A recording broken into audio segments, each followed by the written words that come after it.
Šie jaunieji krepšininkai rengiasi moksleivių krepšinio lygos žvaigždžių dienai, kuri vyks jau poryt. Generalinė treniruotė jiems veda krepšinio specialistų duetas – Lietuvos Ryto vyriausiasis treneris Rimas Kurtinaitis ir Jurgita Štrimykytė. Būsimosios ateities sporto žvaigždės gavo progą paragauti to, ko šie treneriai reikalauja iš profesionalų. Visų pirma, tą žaidimą tu turi suprasti. Kur yra jų esmė, kokia tai yra žaidimo filosofija. Ir jeigu tik tai daugeliu atrodo, kad bėgiosiu, mėtysiu, šokinėsiu, tai yra krepšinis, tai manau, kad ne.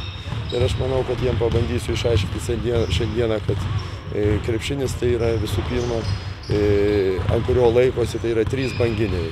Reiškia, sugebėjimas išgirsti trenerį, sugebėjimas suprasti, ką treneris nori tau pasakyti ir tada jau viską tą perkelti į treniruotę, dar geriau į varžybinį procesą.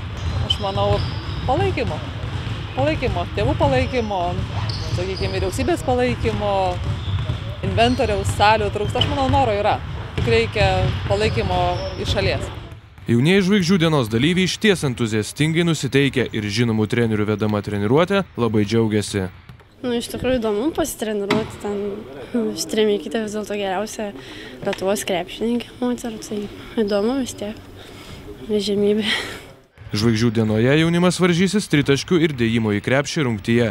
Taip pat susirungs estafetėse bauduko, slalomo konkursuose, o šventės vinimi taps rytų, vakarų komandų rungtynės.